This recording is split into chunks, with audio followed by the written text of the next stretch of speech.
NH media news కి స్వాగతం. గుజరాత్ లోని రాజ్కోట్ లో ఓ రెస్టారెంట్ లో బోర్డు పైన ఉన్న హనుమాన్ చాలీసా చదివిన పిల్లలకు ప్రీ భోజనం పెడుతున్న హోటల్ యాజమాని ప్రతి హిందూ వ్యాపారస్తులు అప్పుడు ఇలాంటి కార్యక్రమాలు ప్రతి దగ్గర జరిగితే పిల్లల్లో దైవభక్తితో పాటు క్రమశిక్షణ కూడా వస్తుందని పట్టణ ప్రజలు అంటున్నారు. गुजरात के राजकोट में एक रेस्टोरेंट है जिसने एक अनोखा ऐलान किया है और यह अनोखा ऐलान यह है कि अगर कोई बच्चा उनके रेस्टोरेंट में आता है और बिना देखे हनुमान चालीसा का पाठ पढ़ लेता है तो उस बच्चे को वहां पर जो कुछ खाना है, जितना खाना है, उसे वो मुफ्त में मिलेगा. श्री रामचंद्र के काज स्मार लायस की श्री रघुवीर राय रघुपति की बहुत बड़ाई तुम भाई बदल तुम ये सुर्खियों में ये आ गए और काफी ज्यादा भीड़ जो है वो भी यहाँ नजर आने वाली है. अब यहाँ पर बहुत सारे बच्चे पहुंच रहे हैं जिन्हें भगवा साफा पहनाया जा रहा है, तिलक लगाया है और वो हनुमान चालीसा का पाठ पढ़ा रहे हैं.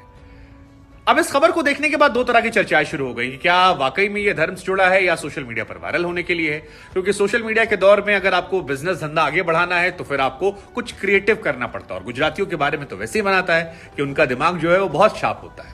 लेकिन ये सवाल जब इस रेस्टोरेंट के मालिक से पूछा गया कि अरविंद भाई आप वायरल होने के लिए तो ऐसा नहीं कर रहे हैं, तो उन्होंने कहा नहीं जी, वायरल होने के लिए नहीं है और ये ऑफर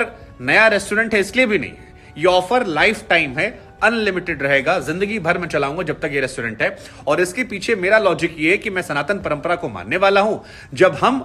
ज्यादा मॉडर्न हो रहे हैं तो ऐसे में जो बच्चे हनुमान चालीसा को पढ़ते हैं, बचपन में जानते हैं, उनको देखकर एक सुखद अनुभूति होती है और मेरी तरफ से सनातन परंपरा को मेरा ये योगदान होगा जिसमें उन बच्चों को मैं अनलिमिटेड खाना दूंगा ताकि इसे देखकर और भी लोग सीखें, समझें और हनुमान चालीसा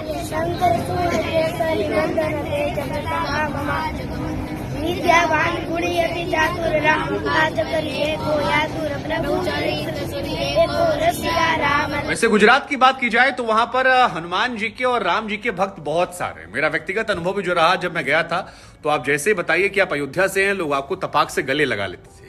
लेकिन यहां पर रेस्टोरेंट मालिक ने बताया कि मेरा जो उद्देश्य है वो ये है कि कम से कम 1 लाख लड़कों को मुझे आने वाले समय में हनुमान चालीसा पाठ याद करवाना है और इस वीडियोस के जरिए जब वायरल होंगे तो वो इंस्पिरेशन लेकर यहां पर आएंगे. उनसे ये भी पूछा गया कि कहीं ऐसा तो नहीं है कि सोशल मीडिया पर क्योंकि आप थोड़ा अलग करते हो और धंधे के बारे में कहा जाता है कि जब तक थोड़ा डिफरेंट ना करें, कुछ नया अप्रोच ना करें, लोग आकर्षित नहीं होते, तो आप इसलिए तो नहीं वायरल हो रहे. उन्होंने कहा नहीं, ऐसा मेरा कोई भी लॉजिक नहीं है. मैं हनुमान जी का परम भक्त हूं और मेरे रेस्टोरेंट में आने वालों को हम गमछा पहनाते हैं, तिलक लगाते हैं और जब बच्चे ऐसा करते हैं तो हमें यह सुनिश्चित हो जाता है कि भविष्य जो हमारा है सनातन परंपरा का वो बेहतर हो जाता है.